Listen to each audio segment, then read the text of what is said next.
Les tabernacles de la Jérusalem céleste, le lieu de mon repos. D'âge en âge Dieu vient souper dans la demeure de chacun de ses invités, il leur fait connaître son repos, son sabbat. Dieu a visité la tente d'Abraham sous Melchisédek, en apportant le pain et le vin sous sa tente, demeure, symboliquement. Ce qui est l'image des choses spirituelles sous Christ.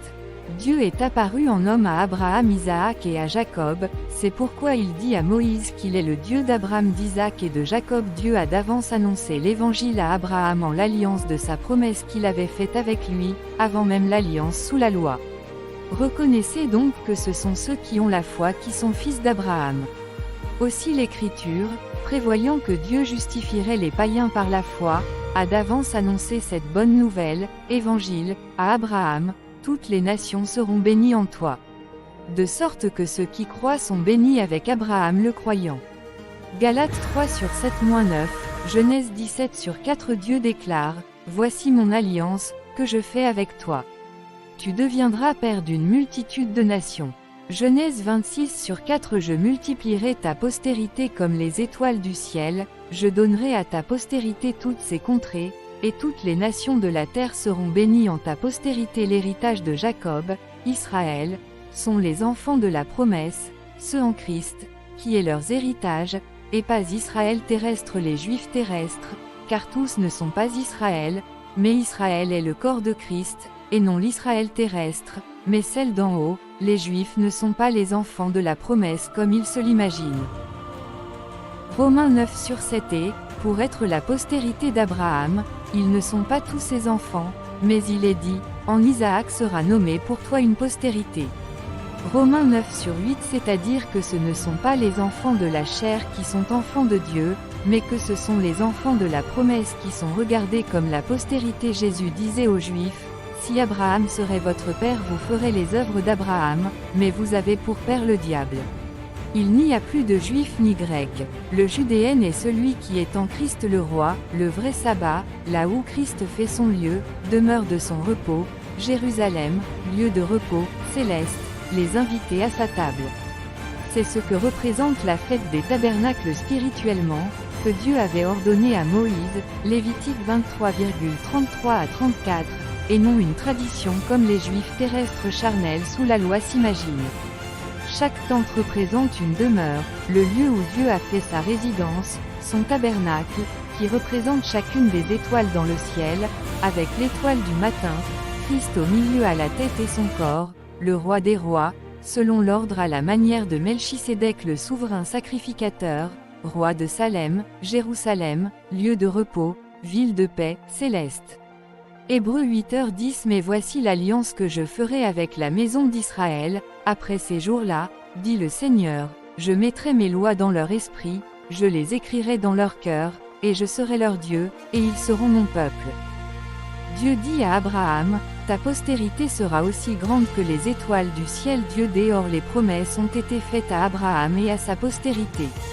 Il n'est pas dit, et aux postérités, comme s'il s'agissait de plusieurs, mais en tant qu'il s'agit d'une seule, et à ta postérité, c'est-à-dire, à Christ. Galates 3h16. Car si l'héritage venait de la loi, il ne viendrait plus de la promesse, or, c'est par la promesse que Dieu a fait à Abraham ce don de sa grâce.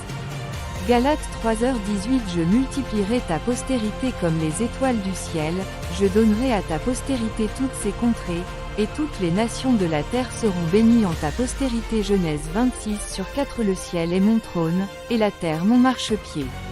Quelle maison me bâtirez-vous, dit le Seigneur, ou quel sera le lieu de mon repos? Acte 7h49. Oui, l'Éternel a choisi Sion, lieu desséché, elle l'a désiré pour sa demeure.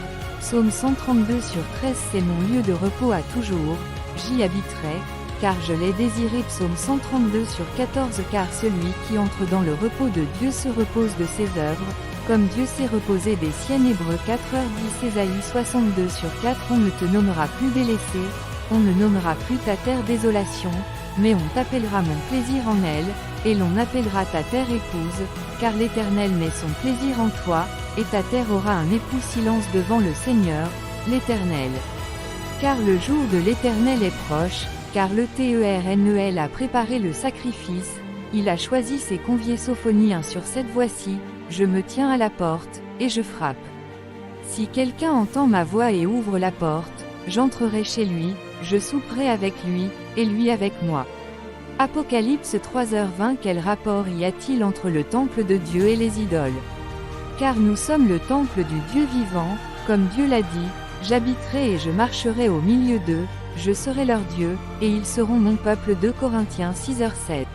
Vous avez été édifiés sur le fondement des apôtres et des prophètes, Jésus-Christ lui-même étant la pierre angulaire. Éphésiens 2h20. En lui tout l'édifice, bien coordonné, s'élève pour être un temple saint dans le Seigneur. Éphésiens 2h21. En lui vous êtes aussi édifiés pour être une habitation de Dieu en esprit. Éphésiens 2h21. Il y a plusieurs demeures, assurance, dans la maison de mon Père.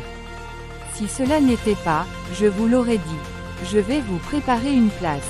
Jéna 14/2. On ne dira point, il est ici, ou, il est là.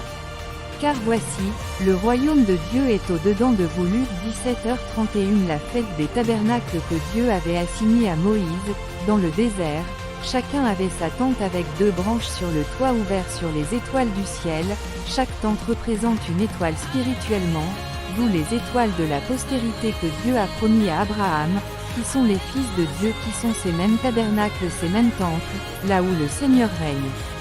Je mettrai mes lois dans leur cœur, ce que le Seigneur Jésus est venu accomplir, en déversant son esprit, sa loi vivante en notre cœur. La fête des tabernacles représente la Jérusalem céleste, la ville sainte, le corps de Christ avec chacun de ses membres, le temple du Dieu vivant.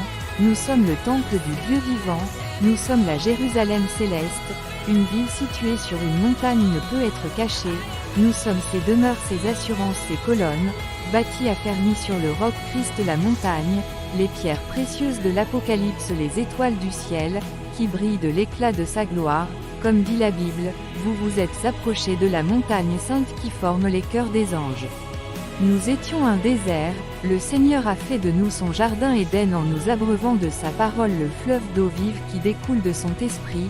Ainsi Jésus dit, celui qui me boit des fleuves d'eau vive sortiront de son sein jusque dans la vie éternelle, celui qui me mange vivra par moi, celui qui demeure en moi porte beaucoup de fruits, car sans moi vous ne pouvez rien faire, en ce jour vous connaîtrez que je suis en vous et que vous êtes en moi. Le Seigneur nous a ornés de son esprit, de sa lumière, d'un vêtement de fête. Voici je voyais la Jérusalem céleste parée ornée comme une épouse descendre du ciel. Quel sera le lieu de mon repos? Voici le lieu de mon repos, vous qui êtes fatigués et chargés, venez à moi et vous aurez du repos pour vos âmes. Alléluia. Hébreux 10h19-23. Ainsi donc, frères, puisque nous avons, au moyen du sang de Jésus, une libre entrée dans le sanctuaire vain par la route nouvelle et vivante qu'il a inaugurée pour nous au travers du voile, c'est-à-dire, de sa chair. 21. Et puisque nous avons un souverain sacrificateur établi sur la maison de Dieu, retenons fermement la profession de notre espérance, car celui qui a fait la promesse est fidèle. À Christ soit toute la gloire.